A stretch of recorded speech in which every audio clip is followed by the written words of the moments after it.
Good evening and welcome to Transistance, your weekly news and commentary show where we touch upon issues from around the world that impact the trans and trans adjacent community.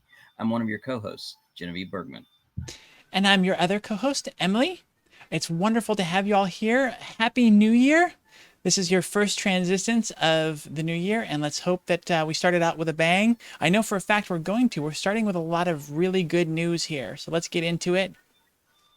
We have 7 international LGBTQ plus rights advances in 2022. What are the big ones that are covering here? So, looking, the year in retrospect is always, a big thing right around the first part of the year. And one of the things that different sources in the queer community have been doing is looking over the past year and seeing where have advances been made, what have we seen, moving us as people forward in different countries around the world. The first subject that has come up is, of course, the subject of marriage equality. We have seen marriage equality, adoption equality expanding in areas such as Mexico, Slovenia, Cuba, and Chile. And it's very interesting. We've talked about in Mexico that all of the states in Mexico are now observing the legality and the acceptance of same-sex marriages.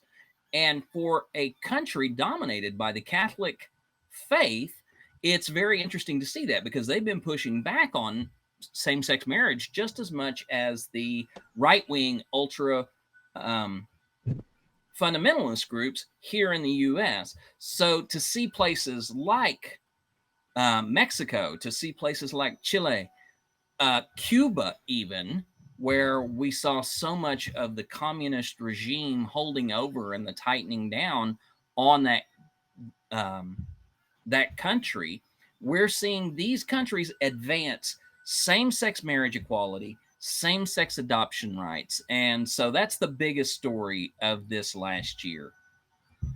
Next, we're looking at Ireland because Ireland has voted to make trans people a protected class. Back in October, the Irish cabinet voted in favor of a bill that says anyone convicted of purposefully inciting hatred or violence against a person due to gender identity or expression could face up to 5 years in prison.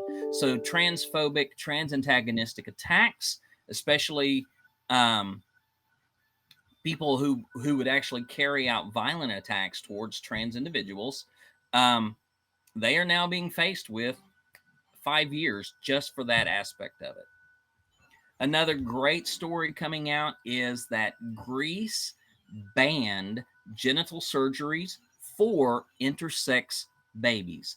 We've talked a lot about the anti-trans legislation here in the United States that has cut off access to gender affirming care for minors. Even now, we're seeing bills that are coming out that want to eliminate access for young adults up to the age of 25. We are also seeing states that are wanting to close off access to Medicaid and other forms of public um, sources of help with healthcare, wanting to cut gender affirming care out of that. In all of these, the laws that have been written and passed, there's always been an exception for those who were decided to be intersex, and that babies, infants, and small children who were intersex by definitions or possessed ambiguous genitalia, they have created a loophole in every bill that allows for non-consensual surgeries of babies and young children to correct genital presentation. Greece passed a law that says sex normalizing surgeries are now prohibited. There are no surgeries that can be done on a baby unless we are talking about something about a child's health, or that the parents have a sense of what needs to happen for their child. But the thing is that this bill extends all the way out to children 15 and under. So, you know, Parents can try to obtain a court decision to do that, but amazingly, I mean, 15-year-old kids having a right to say, no, you will not perform a surgery on my body. Let's leave it as it is. That's a great story to share. It's better than what we are seeing here in the US. Yeah, and the disappointing thing that we've got in the U.S., like you said, is that it's a loophole in almost all of the anti-trans legislation that's out there. Yep, That kids, parents, and doctors together cannot make a decision. It's made illegal for them to make a decision about the child's body, like just completely removing all of the rights of them to make those decisions. And yet, it's the doctor's right to make that decision when the baby is born, sometimes without parental consent. And exactly. it's so hypocritical, and I'm glad to see that Greece has taken this step. Yeah. Now I do want to throw in there that many times the doctors and nursing staff, they will seek consent of the parents if it is discovered right after birth. But the thing is that that is not informed consent in many cases, because you still have parents who are in a state of shock over their child being born. You have mothers who are still sedated after a C-section or are on other pain medications to help, deal with that transition from delivery into more of a nurturing state. But anyway, that's the intersex decision in Greece. Zimbabwe has decriminalized HIV transmission. When we are looking around the world throughout history, we know that African nations have experienced some of the worst spreads of HIV/AIDS since the very beginning of that epidemic. And we saw the criminalization of those in areas, including the US, Europe, and in Africa. And now we're seeing Zimbabwe say they are not going to criminalize transmission of HIV, that um, having a criminalization law on the transmission of HIV created a stigma for those who live with the virus. It caused barriers to healthcare. So now decriminalizing that and making it more of a healthcare issue and not a legal issue is hopefully going to give progress in fighting that disease in that country. Nearby, in Kuwait, trans people have won the right to exist. In Kuwait, we have a significant Muslim presence in Kuwait, and Muslim law throughout the Middle East has in some cases been very strict against LGBTQ plus individuals. We're reading about Iran. We're reading about some of the things that are happening with the rise of the Taliban in areas such as Afghanistan. But in Kuwait, transgender individuals can now be recognized as legal citizens. There had been a law that criminalized transgender identity in Kuwait. That was struck down, and now, trans individuals within the country of Kuwait can live with a little more peace. Culturally, society wise, they are still struggling for that equality, but at least legally, they do have some rights that they've gained. New Zealand has banned conversion therapy. Conversion therapy is the process of forcing someone into denouncing either their sexuality or their gender identity to assume a more normalized life. And many times there's a lot of psychological torture, traumatic events, emotional traumatic events that stay with that individual longer than their conversion. And so what we are seeing is countries and areas around the world where conversion therapy is being banned outright for the barbaric practice that it is. We've been going back and forth on Tokyo and Japan. Japan has had sort of a hit and miss when it comes to LGBTQ rights, but we did see that Tokyo granted domestic partnerships to same sex couples. It's not a full marriage equality, it's not completely an acceptance of same-sex marriage, but it is a step in the direction that domestic partnerships can, really begin to develop within that city, and people, can live and work with someone that they care about.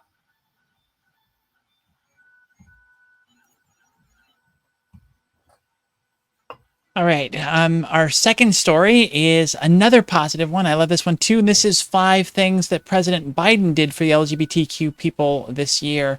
And, we've talked a little bit in this last story about how the U.S. is sort of, there are some areas where the U.S. is behind. Someone in chat mentioned how the U.S. is sort of falling behind, not sort of, but is actually regressing quite a bit in some of the laws and things like that. So here's some positive news from the U.S. So let me just say right up front that yes, I am a critic of President Biden when it comes to LGBTQ plus issues. I hold him to a very high standard of promises, or at least actions that he said he would take for the LGBTQ plus community. And as we have seen a rise in trans antagonism here in this country under his watch, I expect more from him. But we have seen him doing some things. For instance, we have seen under the Biden administration that passports for US citizens can now have a non binary gender marker.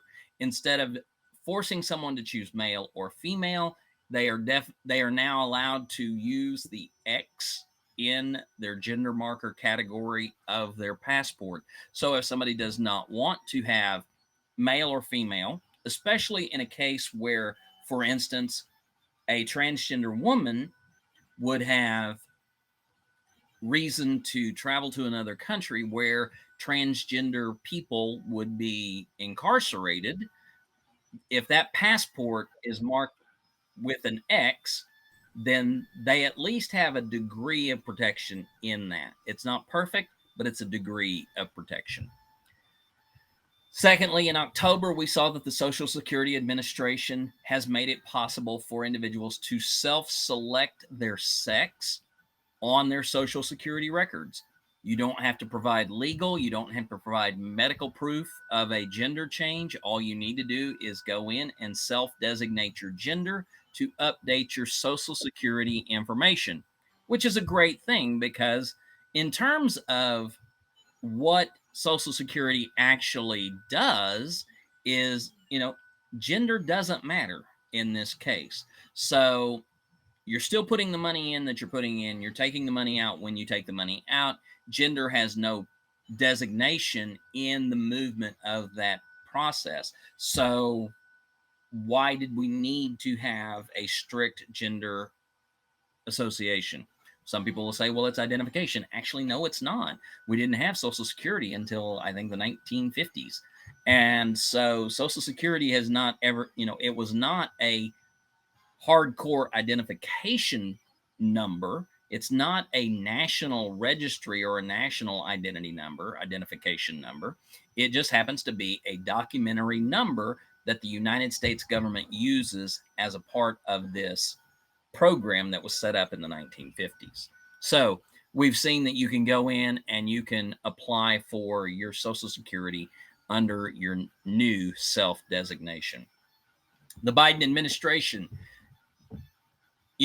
signed an executive order that basically denounced conversion therapy and says that, as the world, we need to move to ban conversion therapy in all places because of its horrendous impact that it has on individuals. There's been a lot of debate over what exactly an executive order can accomplish, but at the same time, it does see, we do see the president taking a step and saying, I'm going to use what power I have to be able to do this thing that would help some people within the United States not have to deal with trauma committed to or against them. So the president's definitely speaking out on, conversion therapy, using a little bit of the authority of the office of the president.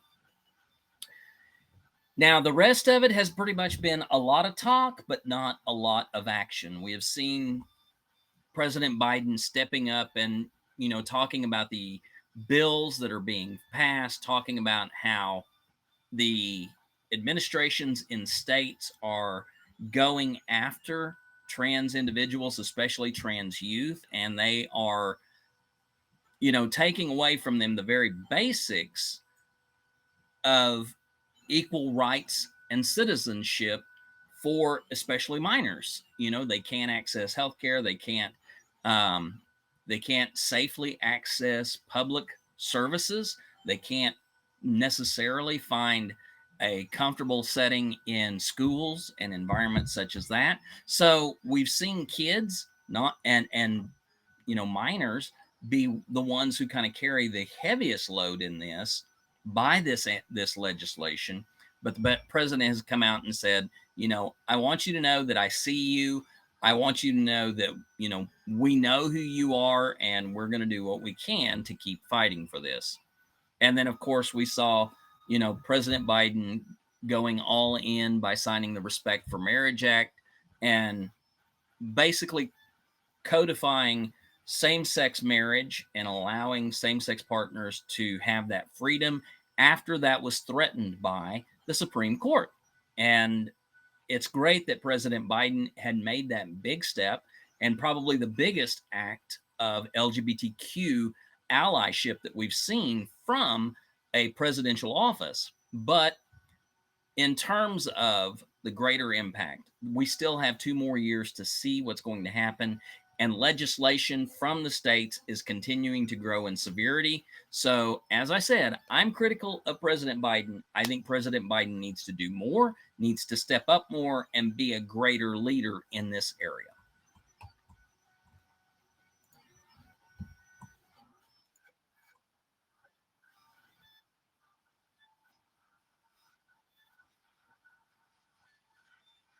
So, over the last couple of years, we've been listening to right wing. You're muted, Emily.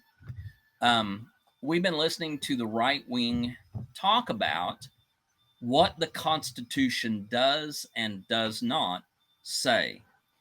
And this has given birth to a political philosophy, a political viewpoint called originalism. And what originalism does is that it takes laws and then compares them to or weighs them based upon the idea of whether the nation's founding fathers intended the Constitution to be interpreted in a particular way. So conservatives want to interpret the Constitution based on what the 18th century said, how things were interpreted in the 18th century, how things were dealt with. And if something was not written into the Constitution and it was not mentioned in the Constitution, then there was no constitutional support for that. And they've argued that any movement to interpret the Constitution to cover something that has developed since the founding fathers, that is extending and overstepping the bounds of the Constitution. Now there are challenges that are coming to that. And so the idea of originalism is basically kind of on shaky ground right now. So, what we're seeing from conservative political philosophers and think tanks is a movement to a different form of constitutionalism called common good constitutionalism.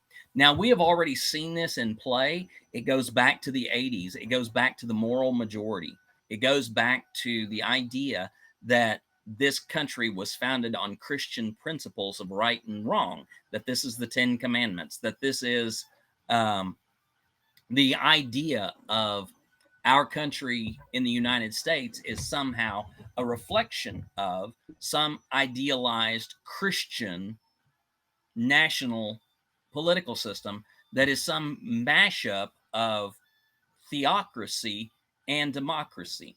And so this new movement is trying to say the Constitution was written for the common good, but that common good should only be interpreted through a single lens worldview, which would be that of Christian, right, conservative morality. And as that Christian right morality is tested, as it is pushed, there is a pushback in saying that when you step out of that morality, then on a you are acting on a belief of something that is not good for the common, for the public, for the rest of the people. And as Emily and I were talking about this a little bit earlier, I said, what we are seeing is this belief among Christians that their worldview is good for everybody, and they are forcing the idea of a belief system into the public. The public is bigger than that belief system. The public, the mind of the greater populace, is more than that of this single worldview that demands we follow their rules of right and wrong. Yes, and then the other thing that we see from them is that if someone else is doing something that based on their beliefs, they don't believe in, or they don't agree is within that code, is right within that code, then that is an affront to them. And that is infringing on their religious right. Yeah. And so that's a main thing that they're using to target people and to limit others' rights, because they're saying that simply you being you or doing this thing, allowing this thing, is an infringement on my right to not believe in that thing. Yes. And so it's very dangerous. Or to not endorse it, or to not accept it, or to not affirm that the person who is doing that thing is a valid human being. Mm-hmm. All right. The HHS, which is the Health and Human Services in the U.S., rules federally funded healthcare workers can't deny care for religious beliefs. What we were just talking about. What's going on here? Exactly. This is where we put practical to what we were just talking about in the philosophical and the theoretical. In 2019, the Trump administration issued the denial of care rule. And what that allowed was healthcare facilities or healthcare personnel who had a religious opposition to a particular form of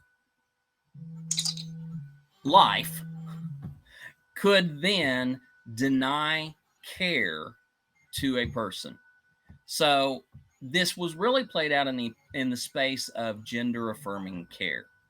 The denial of care rule basically said that a doctor, a nurse, an EMT, a hospital administrator, a janitor, the clerical staff of a hospital, they did not have to provide medical treatment, information, or services if their personal religious or moral beliefs contradicted that person's, the patient's life.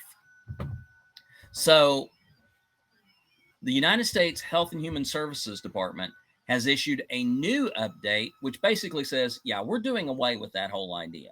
We're getting away from that. And what we are doing is we are putting in place that all people, it doesn't matter what their religion is, it doesn't matter what their sex, their race, their gender identity, their sexual orientation, all people should have the right to access medical care. There should not be any discrimination against somebody when it comes to them receiving medical care. Now, I'll say this. It's a great statement. It's a great push. Anybody that, any organization that receives federal funding, is going to be impacted by this. But we also know that the state of Texas has a judge who is just looking for cases like this where he can call it out and say, this is an overstep. This is more than what, this department has or this individual has any right to say or do. So we're going to see this being challenged probably in the next 2 to 3 weeks. Yeah. And as I like to say very often, I feel like anything that is a public service, like that, something like healthcare, something that everybody needs and somebody they need in sort of desperate fashion. It's a human need. There should not be that exemption for religious beliefs because you're in that field to provide service for people. It's, there's the doctors take the Hippocratic Oath, so it's really important for them. But I feel like all in the medical health profession should abide by that. It is a public service you're providing, and as such, your religious beliefs shouldn't be part of it, or you shouldn't be in that field. Yeah. I know that whenever I received my certification as an EMT, I did not have to take an oath. Mm. But if I were in a situation where I was introduced to a patient and I refused to care for that patient, the ramifications of that would have been catastrophic. The idea of religious freedom and religious liberty to allow a healthcare provider to deny care to a patient is an embarrassment. To say, I'm not going to touch this person because of XYZ takes us back to the idea of leprosy and lepers colonies. The idea that they are unclean, they should not receive any public care, they should not have any assistance, they should not have anything. They need to be put out of the city, they need to be put out of the state, they need to be put out of the country, they need to be put out of their misery. That's what that is leaning to. Mm.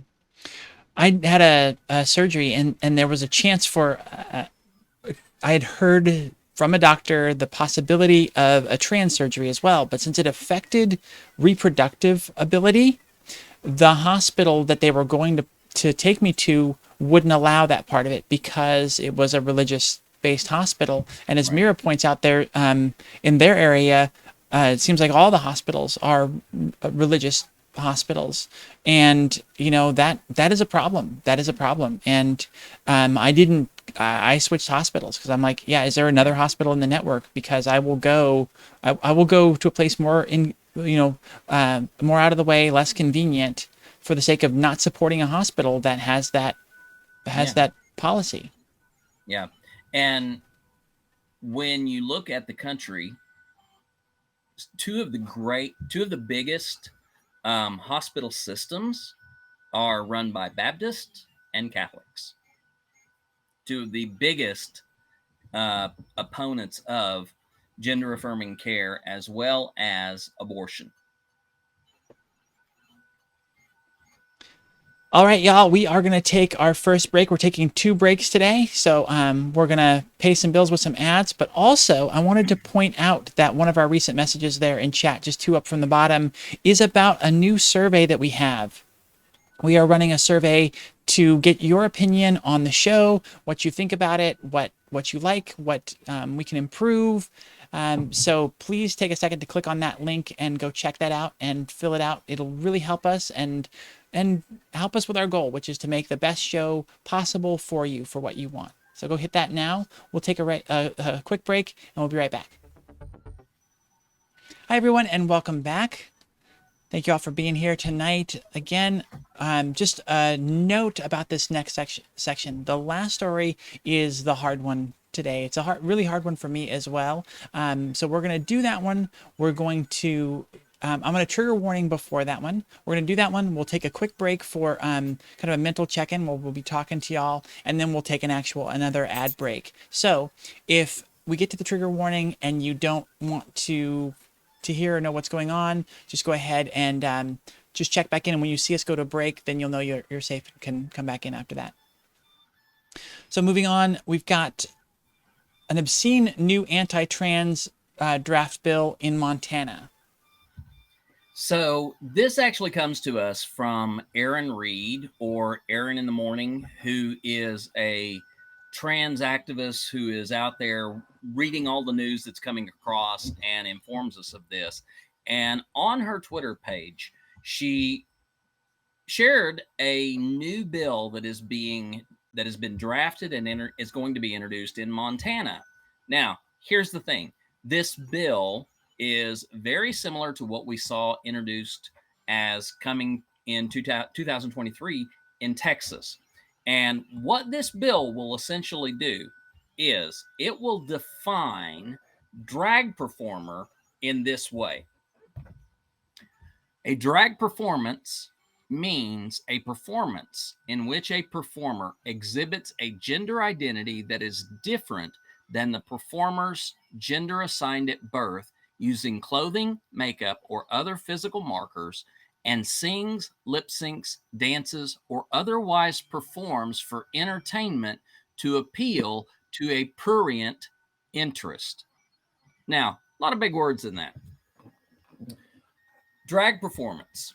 We know that drag performers can be cisgender, they can be transgender, they can be male, they can be female, they can be gay, they can be straight, they can be a combination of any of things, or they can be none of these things.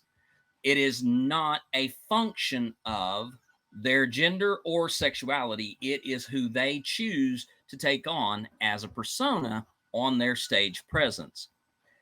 Drag, in this definition, would therefore open up the definition of a drag performer to anyone who would dress in a manner or take on the appearance of a gender that was not the one they were identified with at birth. And then, if that person is in the place of singing, lip syncing, dancing, or other form of performance for entertainment, that person, if it is of a prurient interest, that person would be declared a drag performer, and that is a sexually oriented performance.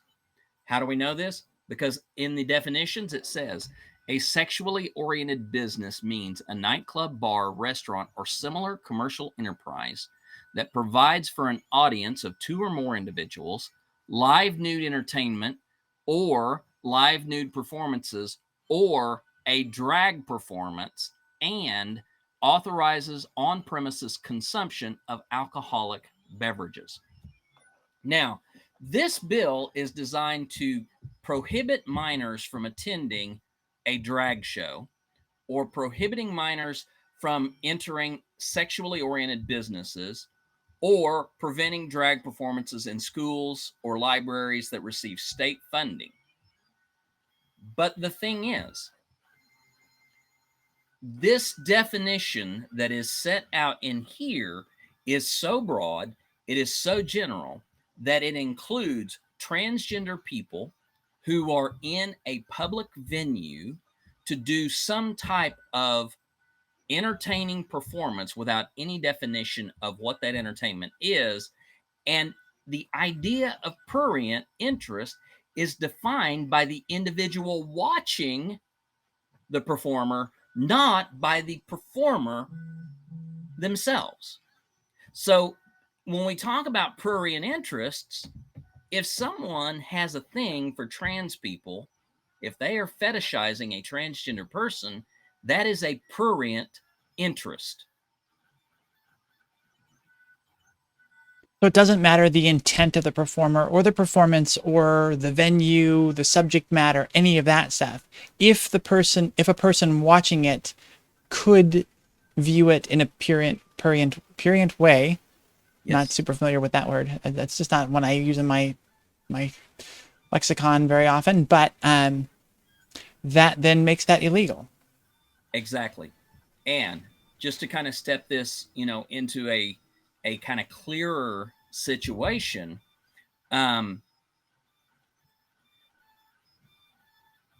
when we talk about that prurient interests,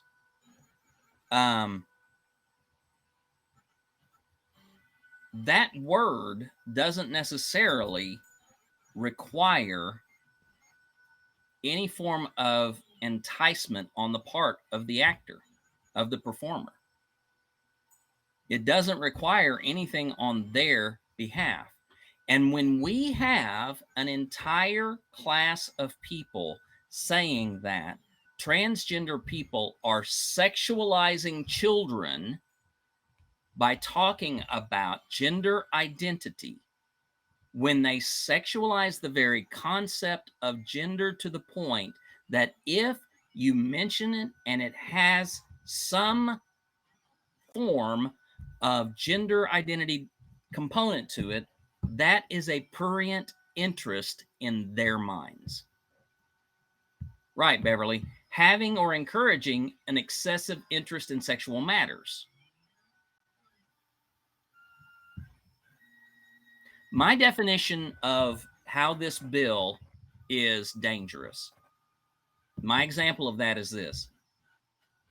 Laverne Cox singing the national anthem in front of a home crowd Dallas Cowboys football game has now turned that into a sexually oriented business. Rosa, the big difference here is that the service of alcohol or the consumption of alcohol is the catch. Most people who are busking aren't doing so, you know, with a keg right next to them. In a Although venue I'm where, guessing yeah, some bigger tips would be involved. But this bill, like I said, this one mirrors the Texas bill. This one goes a little bit further, though, and basically it does not designate an age such as the Texas bill of 10 and under. This is for 18 and under on the premises.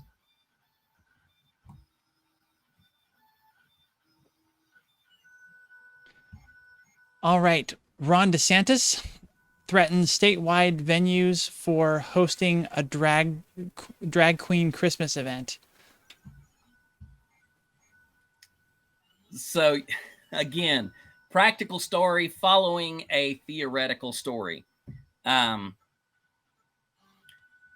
DeSantis administration is going after the Broward Center for the Performing Arts in Fort Lauderdale, as well as other venues after receiving public complaints of a drag queen Christmas event on December 26th. Now, I don't know what has been, I don't know what was taking place in that show. I don't know how it was, carried out, but complaints that have been registered recognize a pattern of saying there was reason to believe that there was the exposing or exhibition of sexual organs, that the show was it had a sexual nature, that there were sexual acts that were simulated, or children's stories were being sexualized. They were also told that these shows have been marketed to and attended by minors, including young children. So all of these were the complaints that were issued against this show. According to someone who has reviewed the show, what they say is that the show contains one reference to alcohol, but it has neither nudity nor sexual references included in that. So, it was really kind of an odd thing. If they actually sat through the show, how did they see two different things? But then a spokesperson for the Broward Center told The Hill that the drag performance was limited to people 18 years or older unless accompanied by a parent. Now, the webpage said it was an all ages show and that it may contain adult content, but it was still very much an informed consent issue. This was put at the feet of the parents, saying this is for 18 and older. There may be adult content. If you bring your kids, you are responsible for their presence there, not the center. So, this has turned into a mess where people who had full consent of potential adult information bringing their kids to this show. Now, I want to say this.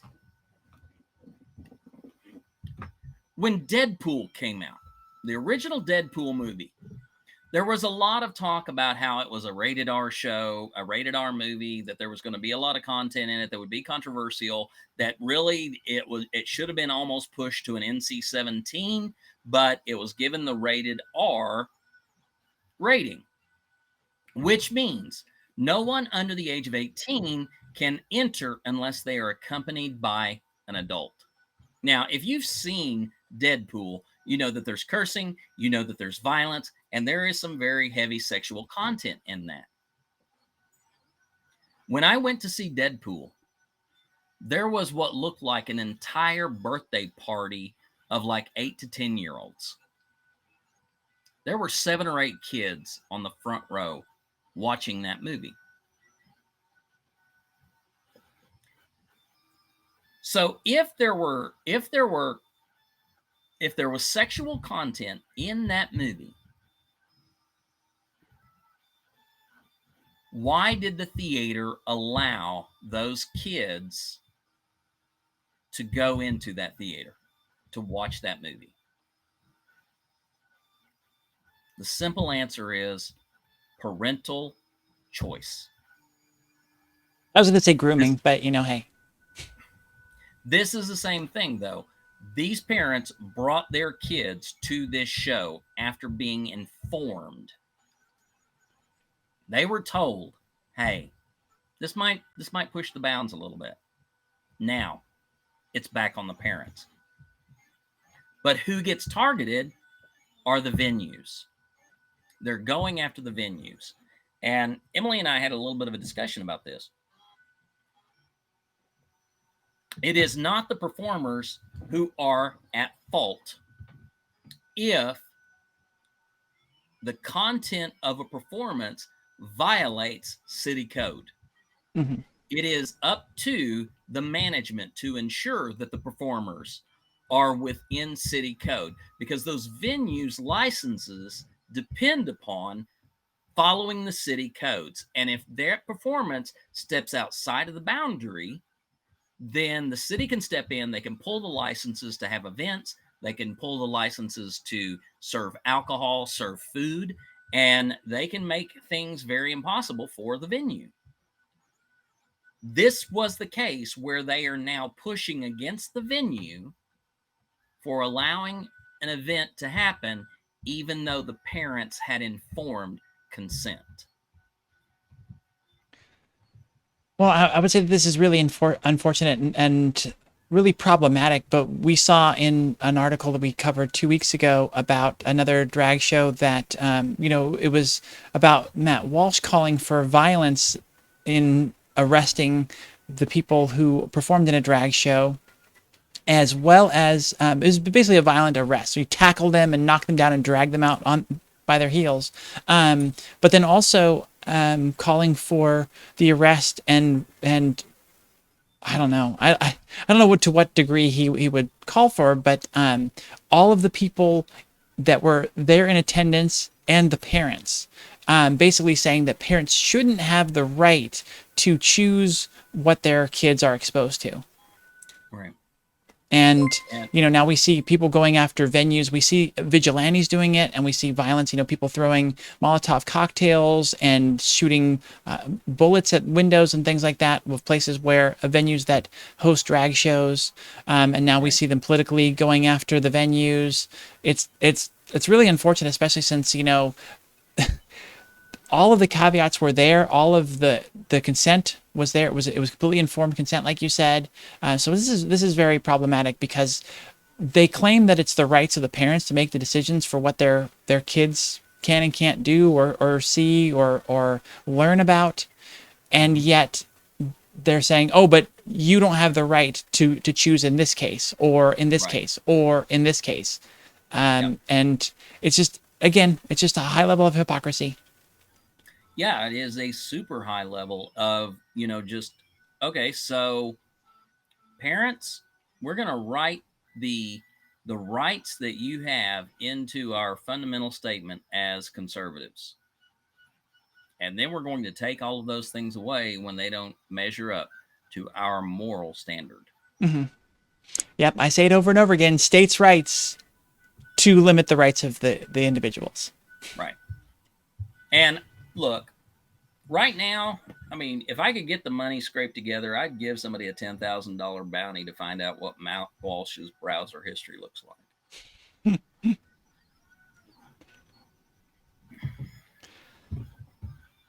All right, moving on. Let's look at the U.S. Appeals Court upholds the Florida high school's transgender bathroom ban. Yeah. This is not a good one. Um, a divided federal appeals court upheld a Florida high school policy that forbade transgender students from using bathrooms that are in accordance with their identities. In a 7-4 vote, the 11th Circuit Court of Appeals said that St. Johns County School Board did not violate the Constitution or federal civil rights law by requiring students to use bathrooms corresponding to their biological sex. Um, Drew Adams, a transgender man, sued in 2017 after being barred from using the boys' bathroom when he attended the Allen Neese High School in Ponte Verde Beach. He had to use the girls' room or a gender neutral bathroom. So a lawsuit ensued that pushed against the school board. And now that lawsuit has gone to appeal, where the appellate court has said, no, there were no constitutional laws, there were no civil rights laws broken in this case, which kind of makes a little bit of a mockery of the bathroom case that came out of North Carolina that was, talked about at the Supreme Court. So, it's kind of odd that the Constitution or federal civil rights laws were somehow violated, and yet there was a decision made that says, you know what, this is not the issue of a Constitution issue. This is not a federal, civil rights law. Those things are still standing in place to allow people to use the restroom. Mm-hmm. Well, and as we discussed before when we were going over these stories, the issue here is that there is no federal protection or allowance here for the fact that trans women are unsafe in men's restrooms. There is a high chance of getting at least bullied, if not attacked. And it's sort of one of those, it is a place where you can go use the restroom. You do have that ability. So it's not a constitutional violation. Like I said, the key point is that it ignores the real safety of the people involved. And it's unfortunate. It's an unfortunate ruling. It is unfortunate, and I hope that we will see some change on this in the coming years. Yeah. All right, Libs of TickTock's Rachik spews anti-LGBT bile in a Fox News interview. This is nothing new. What's going on here? This is a little bit new in that Rachik was actually doing a full face interview. This is an individual who has been hiding. This is an individual who has not been doing public appearances. This is someone who has been basically protecting their identity as much as possible. And they got doxxed. They got outed as the source behind the TikTok and other social media accounts named the Twitter and other social media accounts named Libs of TickTock. She finally appears in open. She chose to do that with Tucker Carlson, wherein she began to complain about how the LGBTQ plus community is violent, that they are hate-filled, that they are full of animosity and evil and basically doing everything they can to ruin her life. And it's become kind of this game for individuals such as this to go out, do whatever they want to, say whatever they want to, drum up as much reaction as they can against the people that they target. But when they are held to account for that, they turn around and they say, woe is me, I don't deserve this because this is just my right to speak my mind. These people want the freedom, they want the liberty to be able to say whatever the hell they want, but they don't want to be accountable for the hell that they cause. So, Kaya is definitely trying to play both sides of the victim coin. She wants to victimize transgender people. She wants to victimize trans kids by targeting institutions and events that are definitely not in her demographic, but she wants to reach out and say, this is horrible, we need to do this. And then all of a sudden there's a real world reaction to this social media post. But then flip it around and she gets treated the same way she's treating trans people.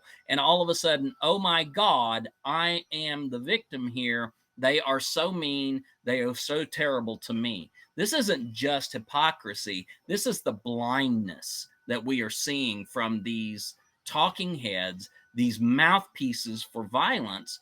They don't want to accept any responsibility. They want all of the claim. They want all of the popularity. They want all of the trending. But by God, they do not want any responsibility. And the issue that I have most with her and with Libs of TickTock is that she isn't affecting the trans community and trans kids. She is affecting all kids. Because of the posts on Libs of TickTock, children's hospitals have gotten bomb threats and have had to shut down for periods of time because of those threats. And that puts all children in that area at risk because the hospital during that time cannot provide care to them. And so it's more than just attacking trans people. It's a complete lack of responsibility for actions and putting a lot of people in danger over a belief system. Right. And not even a solid belief system. It is just on this ideology that transgender people are somehow targeting children. Now, the article goes on to say that 141 drag events were protested against or threatened, including the connection between a drag event and the protests and an act of domestic terrorism against an electrical substation that knocked the power out of an entire community for the whole weekend. Now, there's also been another attack on another set of substations in the Pacific Northwest. There has not been a connection to protesting drag shows, but we have seen that this has happened. Now, here's the disclaimer that Tucker Carlson shared at the very opening of his show.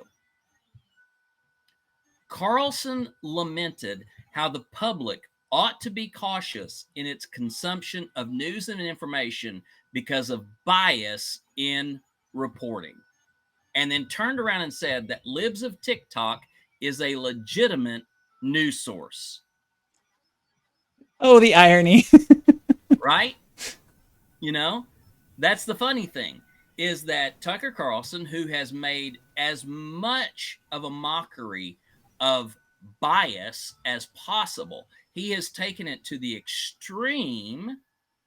And then to turn around and say this person who's basically just mocking social media content creators is somehow a legitimate news source.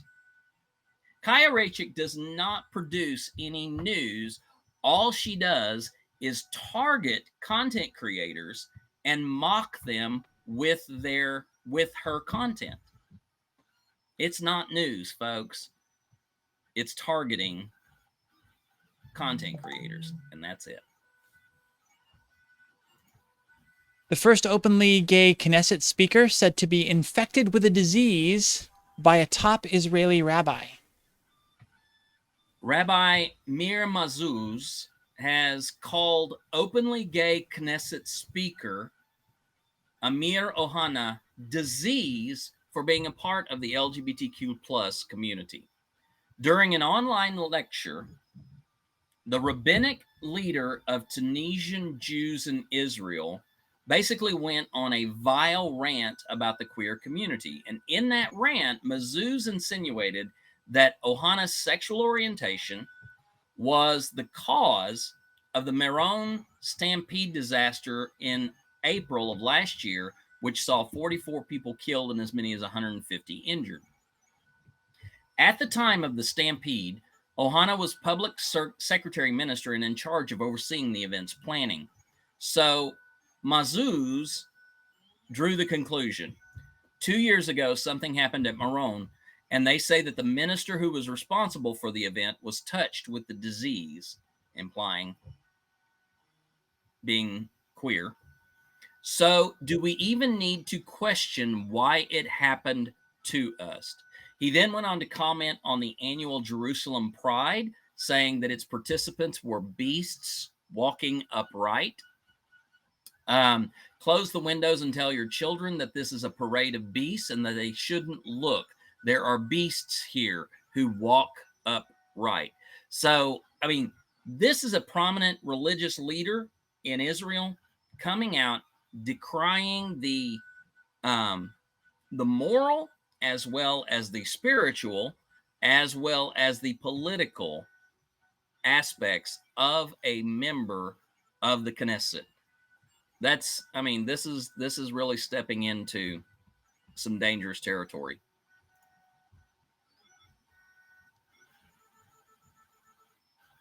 All right, we've come to the very difficult story. So, like I said, I'm trigger warning this one. This one is about the number of people we've lost this year, but also someone. This person doesn't hit particularly close to home for me, but they are in an area that I have several friends, and so this one hit me big. So hopefully that's enough of a trigger warning and not too much into the subject itself. But we're going to go ahead and cover this story. Then we'll check in with everybody. Then we'll take another break. So when you see the break screen, if you're going to sit out on this one, you can come back in after that. Kaylee Lovelight, a Latina trans woman who passionately defended her community, was shot dead in Phoenix, Arizona. As of this story, we do not have all of the information from the Phoenix Police Department. What we have are just the details that have been released, and what needs to be kept in mind is we don't have any clue as to the intention or the motive. So keep this in mind. But Kaylee was found unresponsive in a car with gunshot wounds. And then a 47-year-old man was next to her in that car who also had multiple injuries. Lovelight was pronounced dead at the scene, while the other occupant of the car, who was believed to have been stabbed, died in the hospital later due to his injuries. It is the early consensus of the police at this point to draw a preliminary cause as a fight between the two of them that led to these fatal injuries. But not between the two of them, was, but involving the two of them, right? Huh? Was it not a fight between the two of them, a fight involving the two of them, correct? Right. It seemed to be a domestic fight, but this is where we don't have all the details. Because of the two different types of wounds, the apparent gunshot, the apparent stab wounds, there's a question of who, where, when, why, and how. So those have to be answered. But Kaylee's been described by friends and others that she was very religious, very spiritual, passionately defended non-binary and trans folks. She was she loved learning and seeking out, discovering new things. And she had gone from Texas to Portland and then in Phoenix. But the sad reality is that her parents are dead. And so it probably falls to the community itself to celebrate her life and remember her in a fitting manner. And this one hit me particularly hard because I do have friends in the Phoenix area. One particular one with very similar curly hair. So I know that she doesn't watch the show, at least not regularly. But just to think about the people in that area and how politically Arizona has been recently, to see that something like this that could have been an attack on a trans person. It's just hard to deal with. And there's more to this story, correct? At least Correct. the tie-in with not the tie-in, but the close timing with another incident. Yeah, just days before, a trans man in Philadelphia, Marquis Jackson, had been discovered after having been reportedly hit multiple times with blunt force trauma to his head. Kaylee, at the end of 2022, marked 37 known transgender individuals who had been killed through violent means.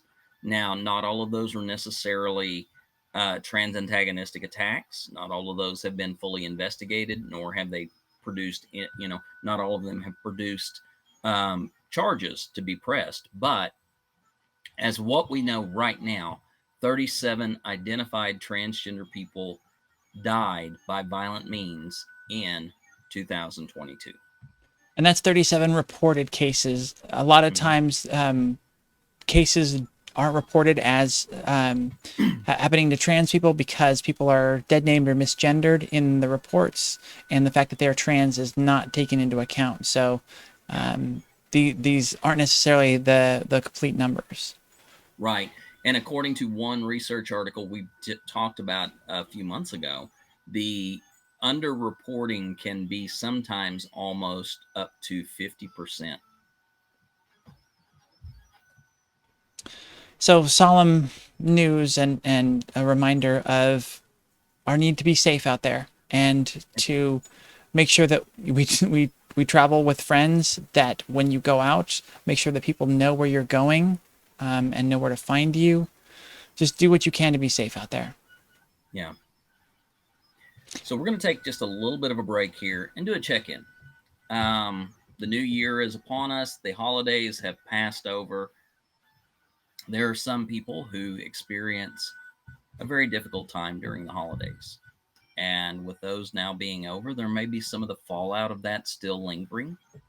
So we just want to check in with folks. We want to see how you're doing. Are you taking care of yourself? Are you giving yourself the rest and the peace that you need?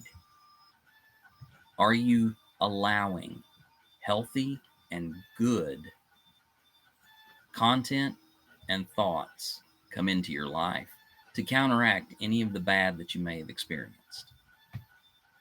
I'll be honest, this was a damn hard holiday season for me.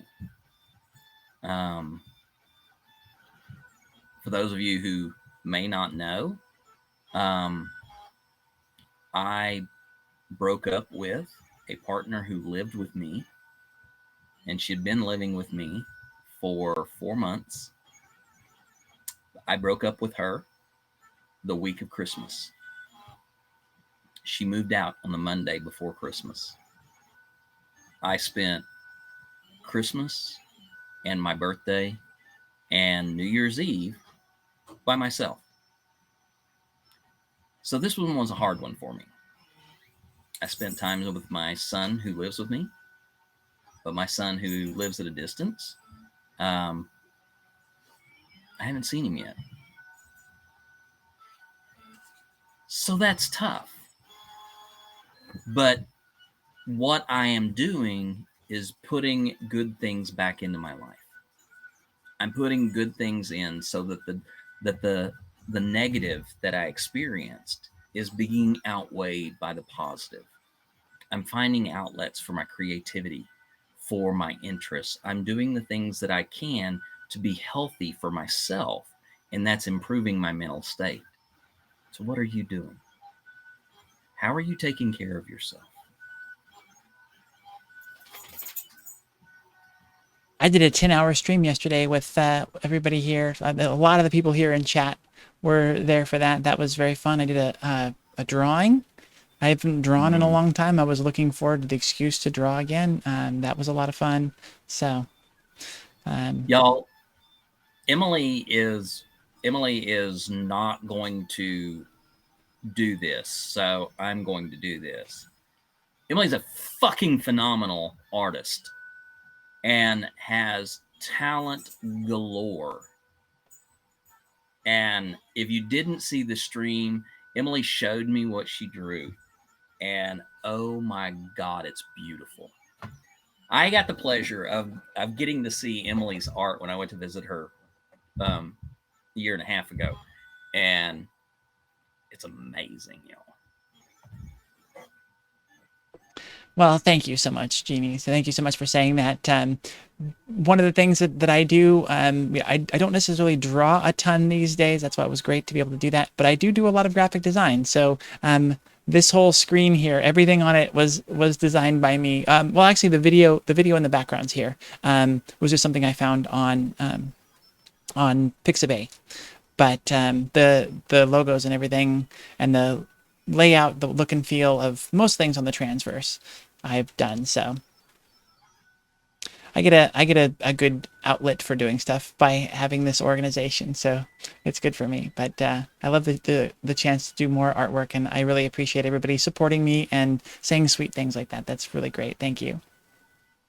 If you want to see it, it's actually in the creative chat in the Transverse Discord right now. So discord.gg/the Transverse. And then once you're in there, go into the creative room once you get in, if you're not a part of the server yet. If you're not a part of the server yet, what are you doing? It's the best place to be, to find support and family and friends and make it through tough things like breakups and stuff like that. It's a great community. We have over 1,000 people there. There's a lot of action going on at all times in tons of different rooms with different interests. So make sure you find your way over there. All right. I think we're good to take a break now. Right, Genevieve? Yeah. Good. We will be right back, y'all, and we'll get on with the rest of the show. Hi, everyone, and welcome back.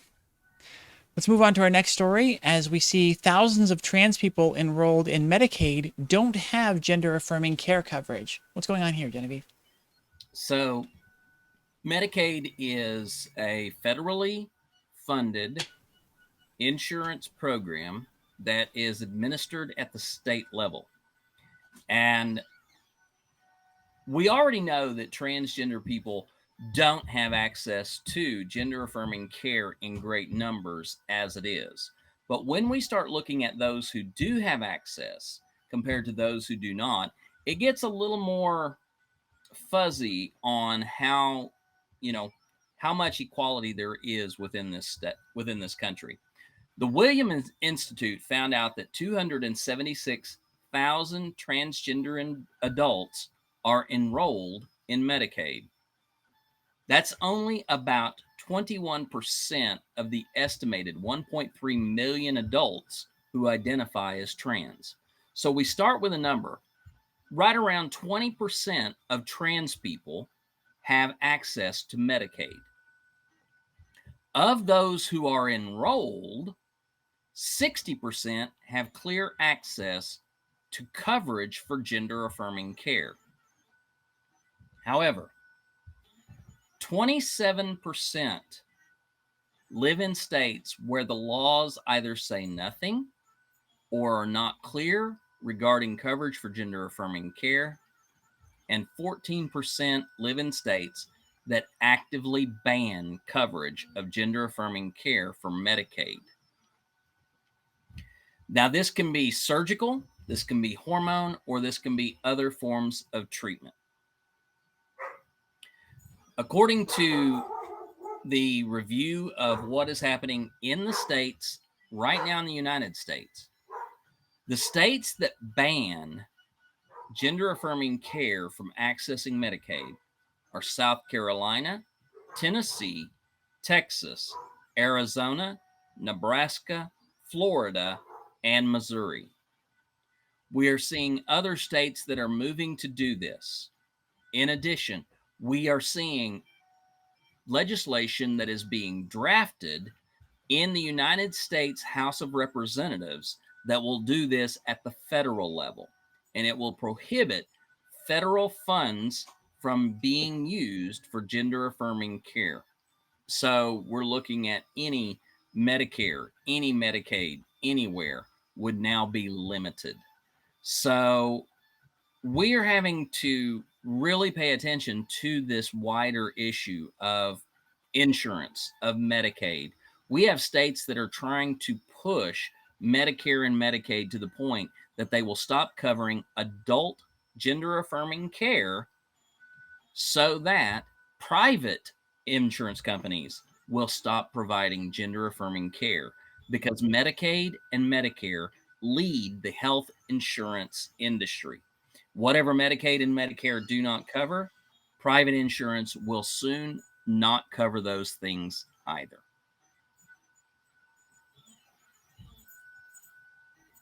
Yeah, it's just terrible, and especially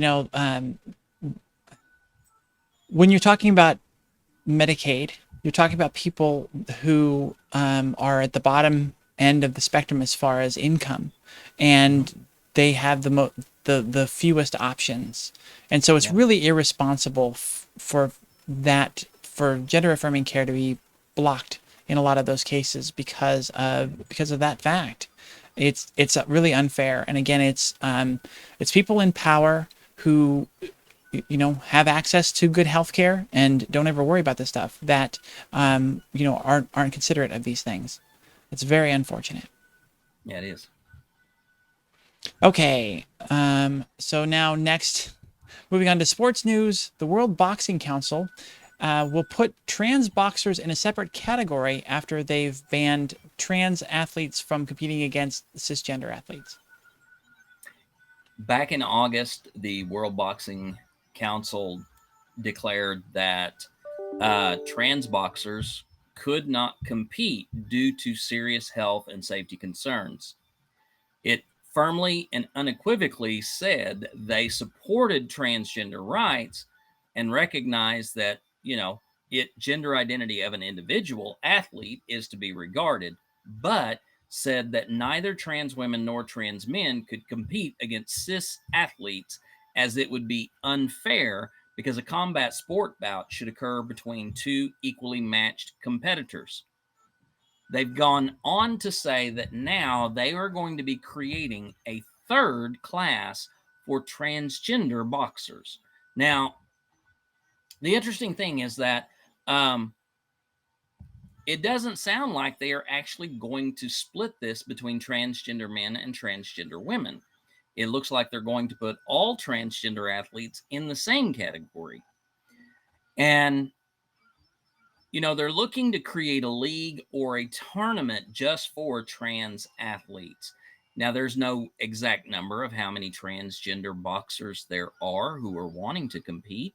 But when we look at this, when we try to break it down and examine it for what it is, we are looking at a clear interpretation of separate but equal, a legal precedent that was established in 1897 in the case Plessy versus Ferguson, which it declared that to discriminate against one group of people, the the the idea of discrimination is not met if you provide equal opportunities, equal facilities, but they do not need to be together. So we ended up through Plessy versus Ferguson with colored, black only restrooms, um, water fountains, restaurants. You had white only restaurants, banks, and other facilities. The whole idea of separate but equal led to the practice of redlining that determined that certain parts of a city were more economically disadvantaged because they were designated for Black communities. This concept of separate but equal in saying, look, we recognize you, we support you, we value your identity as an individual, but you know what? We're not going to let you compete like everyone else. You have to have your own thing. So this is truly looking to shape up as another issue of where we're going to have to fight to remind people that the intersectionality between the trans community and the Black community are those intersectional lines are still very obvious. They're still very clear in those ties together. Well, and the interesting thing about this, how this will come to a head is very similar to what brought about the end of separate but equal in those cases. It was Brown versus the Board of Education, because what was proven is that even though the facilities were quote unquote equal, they weren't. The quality wasn't as good. It wasn't the same. It wasn't an apples to apples situation. Right. And so therefore it was a discriminatory policy, and they brought it into it. The thing that you're going to find out is, in doing this in a trans only league of boxers, is there's a very, very small handful, especially within the same class. So they're going to be given their own league so they can compete as trans athletes against other trans people, but there aren't going to be enough to make it a fair comparison to the other leagues, the other classes, and that the cis people are able to go through and experience. So I'm thinking that this will kind of quickly follow the same route as a Brown v. Board of Education, but who knows? I think the other way. I think that this will not resolve itself. I think that transgender people are just going to be pushed out of the world boxing leagues, and we will either have to create our own systems where we leave open and equal access to competitors, letting athletes join our leagues so that they can compete. I think that's going to be the only way that this will be resolved. Much like, we had, the Negro leagues of baseball. They were pushed out, but we're not going to be able to accept a third category to be taken honestly as athletes, to be taken honestly as you and I, to be taken honestly as correspondents and editorial providers. Because people are going to just look at us and say, "Oh, you've got an axe to grind." No, we're doing the job. We're doing what we can. So sitting at the table with other people, cisgender people, that's the only equitable platform. Yeah, agreed. All right, a journalist who threatened to out Rebel Wilson as gay says he failed to read the room. That is a weird cop out of this. What's going on here? So Rebel Wilson was going along, doing really well in her career, and all of a sudden there was this giant move where Rebel comes out and announces her relationship with her girlfriend. Now, everybody who was very open to lesbian connections were celebrating that. But the interesting thing is that Rebel then released the information that a journalist for the Sydney Morning Herald named Andrew Hornery was actually going to out Rebel because he found out about her girlfriend. And he was just going to release a column, basically talking about Rebel and her girlfriend, and creating some form of public storm around this identity, taking Rebel's ability to tell her own story away from her. So she had to announce, she had to come out prematurely, not on her own terms, because a journalist was going to do it. Now that journalist is coming back around saying that I got this wrong. I read the room wrong.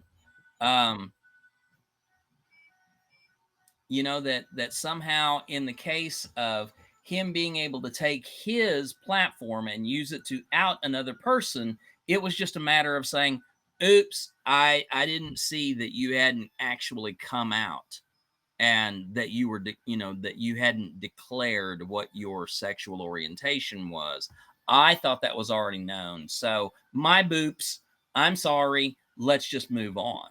And I think this is irresponsibility on the part of the journalist. I think it's irresponsibility on the part of any journalist to take a person's story away from them and make it their story. That's the wrong thing. Every one of us has a story. Every one of us has the right to claim that story as our own, to tell it as we want to tell it.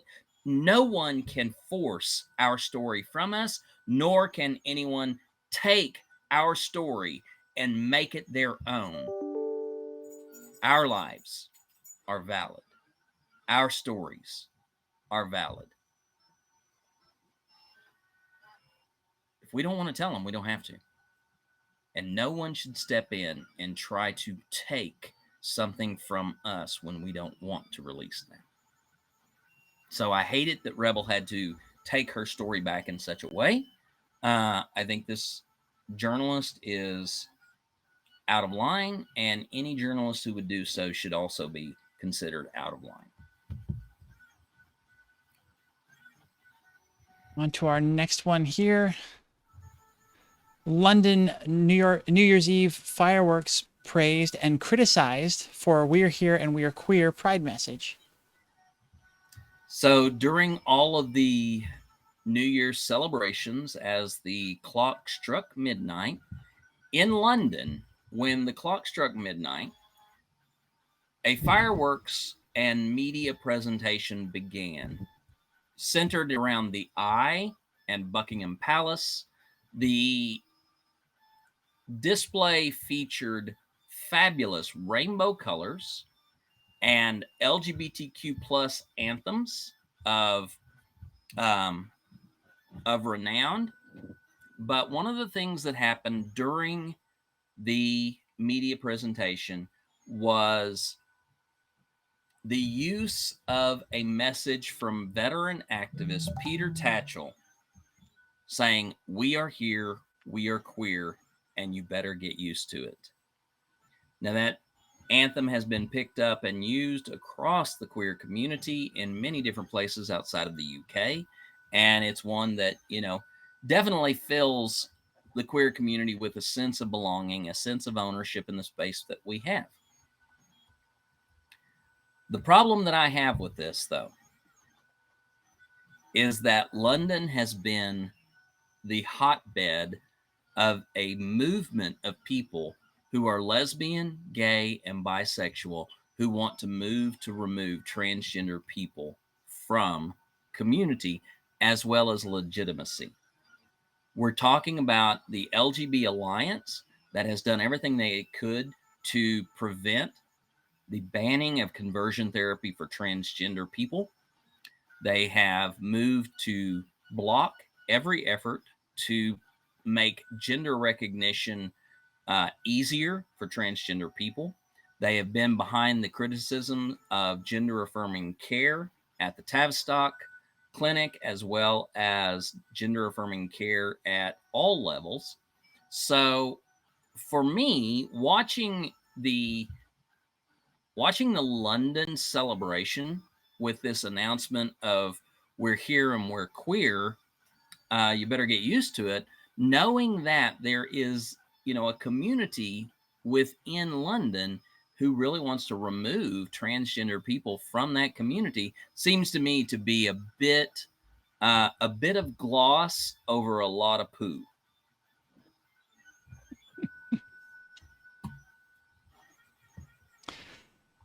Yeah, they've definitely London, England right now definitely has a tarnished record when it comes to the LGBT community, and it's just so difficult to see a group, sprout out of there and Yeah. gain prominence and get a lot of financing and affect policy that is against part of their own community, part of Yeah. another marginalized community, the same as them. That there are a lot. There's a lot of overlap. There are a lot of trans people who are gay, who are Hmm. lesbian, who are bi, polyamorous, all of these sorts of things that fall under that. And yeah, it's just very unfortunate to see that become a thing, and to see how much influence they've had over across the pond, Yeah. and Absolutely. actually here as well in America. So yeah, it's great to see that message, since we identify as part of the queer community, but yeah, it comes with it's a bit measured because of that. Yeah. Absolutely. And while I am all for every public announcement of queer equality, I still think that there's a lot of room to make up for right now. Mhm. Agreed.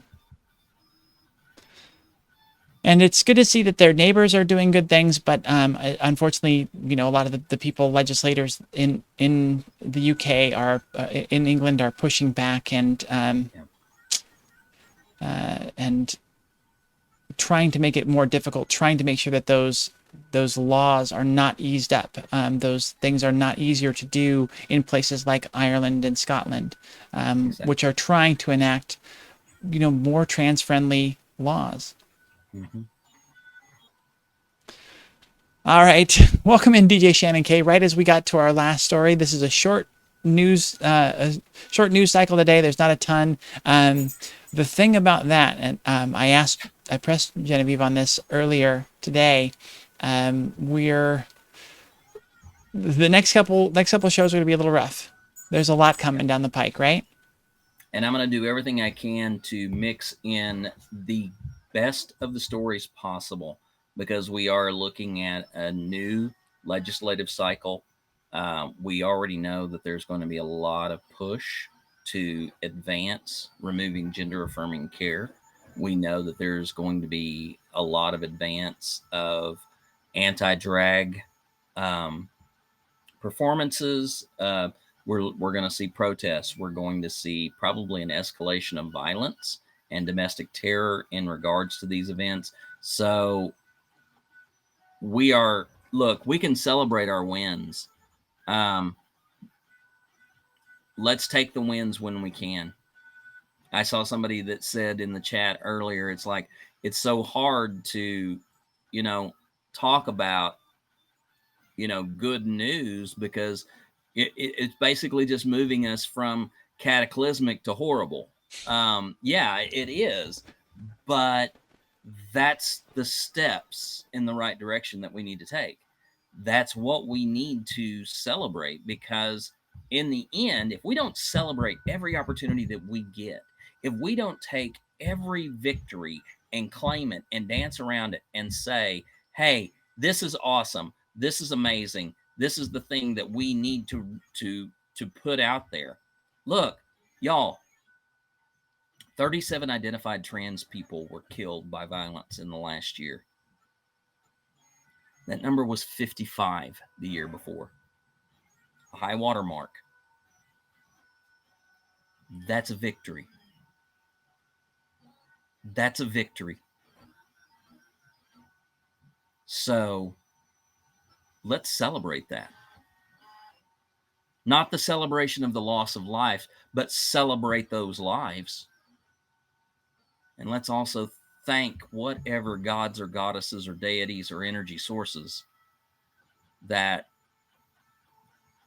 we have not lost as many this year. Let's look at what's happening around the world and let's say it's fabulous that gay couples and lesbian couples can get married and they can adopt kids.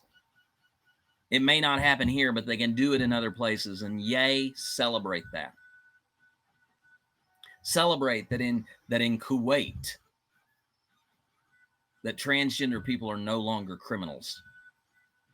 That in Zimbabwe, that people with HIV are no longer stigmatized as pariahs trying to infect a country. Celebrate these things, y'all. Let's take those wins. Let's claim those wins, and let's go out there and announce that we are still here and we are not going anywhere. And people can get used to it if they will just shut their mouths and listen to our stories. Offers me up a really good segue. We will be sharing another trans story tomorrow night on the Transgender show. I have a guest tomorrow. We haven't had any through December and some of November, so it's great to be back online with that show starting tomorrow again. So 6 p.m. Pacific, that makes it 9 Eastern here on the Transverse. The Transgender show, I'll be interviewing a new guest, sharing their story, hopefully showing you that you're not alone in yours. So make sure you tune in for that. All right. I think that's everything for it tonight. Poor Kari Aiden was not able to produce the show tonight because she's feeling sick. So she did say in chat earlier that it is not COVID. So that's good news, but still you're not feeling well. So that sucks. We hope to have you back next week. But for Genevieve Bergman, I'm Emily Michelle, wishing you good night and good news. Bye, y'all. And Happy New Year. Happy New Year. And I don't have a quick command for my end screen, so we'll do it this way.